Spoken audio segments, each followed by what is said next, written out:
Hey everyone, today I've got your Frozen 2 movie review. After Elsa hears a mysterious voice calling out to her, she, Anna, and the rest of their friends go on a wild adventure to discover the truth about the past.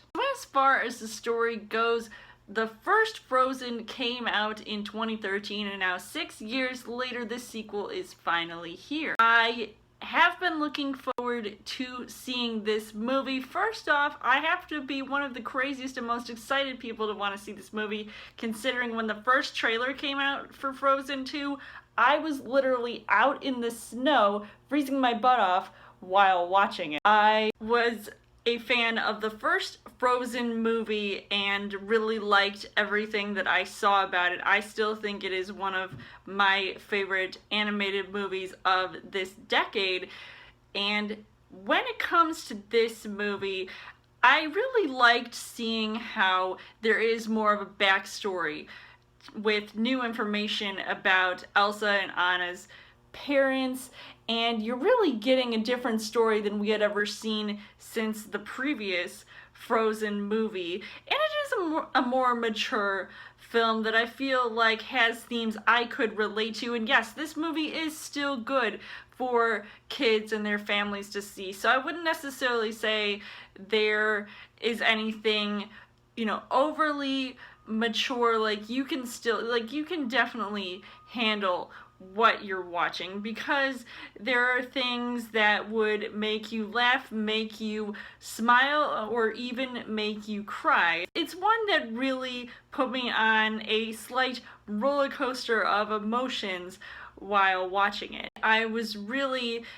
engage with this story this time around because there is just so much going on. Now, as far as the casting goes, I really loved seeing the return of Kristen Bell as Anna, Idina Menzel as Elsa, and seeing how well these two sisters have to deal with everything that was going on in their kingdom of Arendelle, and they couldn't do any of this without the help of Josh Gad as Olaf, who really made me smile so much because he was probably the biggest scene stealer of the entire movie.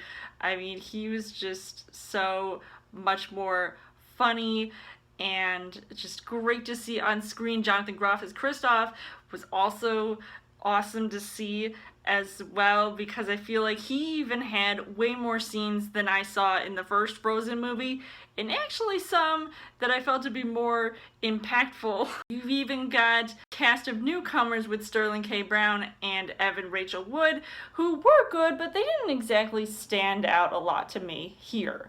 The things that I liked about this movie was that who knew that traveling into the unknown would be kind of beautiful, because there is just so much detail in the animation, and just seeing all the colors just pop, and everything actually did look realistic. At least in certain scenes, I couldn't believe my eyes what I was seeing, because it was just so amazing to look at. And I definitely laughed my head off watching this movie, like I said. And there were more songs that the characters were singing that, I got a chance to listen to prior to seeing this movie on Spotify. And yet there were also some darker moments in this movie that I felt like really did work this time around and really showcased that sense of peril. And there are even some emotional bits that actually did make me cry. Like, I was really shocked. But unfortunately, the things that I didn't really like about this movie was that some songs weren't as memorable. Now, I am a fan of pretty much every song in the first Frozen movie, but I feel like here I can't really remember the lyrics half the time for some of these songs, which I feel like, even though a lot of them did have this unique message behind them, it's not to say that they weren't good songs, they just weren't songs that I feel like stuck with me, like Let It Go did, even though at times some people might still regard it as an annoying song.